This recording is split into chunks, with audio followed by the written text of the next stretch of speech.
السلام عليكم ورحمة الله وبركاته. دعوة كسودو وحن أنتي وضع موقع عصب أو كسافسن كاميرون هيرين محاكو دعي قصة حيستنا محيطهاي فضلا هدي أن نقول عصبتهاي سبسكرايب نوصار كمبلا الكريح هتونو كفرين نقرأ رال نقوى فيديو وحن كسود قادني تيك توكا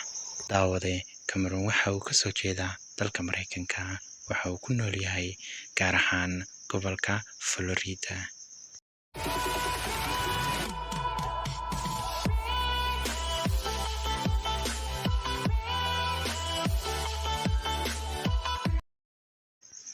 isku soo noqod wanaagsan daawaday inanka leeyahay Cameron Heerin ayaa waxa uu galay shil markii ay taariikhdu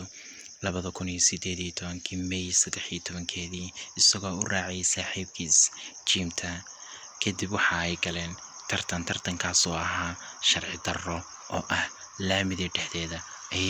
tartan ku galayeen ayagoo gawaadhida xaad wada ilaa iyo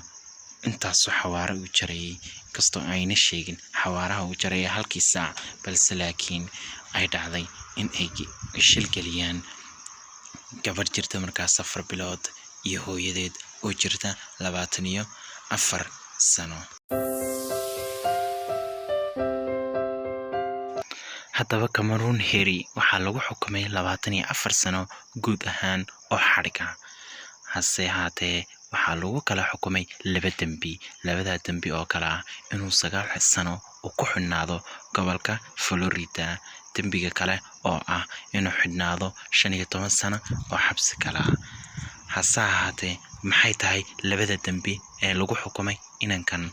waxa ay tahay labada dambi ee lagu xukumay inankani in uu dilay labada qof oo ah inantii yareed ee 4 bil jirtay iyo hooyadeed waxa lagu magacaabay Jessica iyo gabadheeda yar Lily. haddaba haatee ninkani halka saaxiibkiis John Bruno oo lagu xukumay 6 sano oo xadhiga haddaba taajabta dhalsi ayaa waxa ay tahay in la rabay inankan in lagu xukumo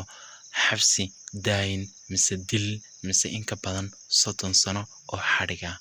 haddaba waxa ay keentay in hablo badani ay ku xataabaan oo ku ooyaan sideeba loo xidhayaa sideeba maxay loogu sameeyaa laakiinse taas ma dhacayso waayo inanku waxa ay leeyihiin waa uu qurux badan yahay uu qurux badan yahay lama diidana balse laakiin lama siidin karo waayo nin 2 qof dilay adigaagaba aqligaaga uu kaalsho oo isle nin 2 qof wax suurtagal ah ma noqonayso laakiinse iska rajeeya inuu soo baxo waxa lagu xukumo marka la isku daro waxay noqonaysaa 45 halka ay sheegeen hablo badan oo Soomaaliya in inta isaga la xidho 10 rag oo Soomaaliya talow ragga Soomaalidu ma sidaas ay dhan ay raqiisu yihiin. haddaba daawada naga raali noqo muuqaalkan markii ugu horeysayba waxaa la soo dhigay TikTok waayo waxaa la sheegaa inankan inuu yahay TikTok mise uu TikTok aad u isticmaalo oo halkaas caan ka yahay sababtaas ayaana loo soo dhigtay TikTok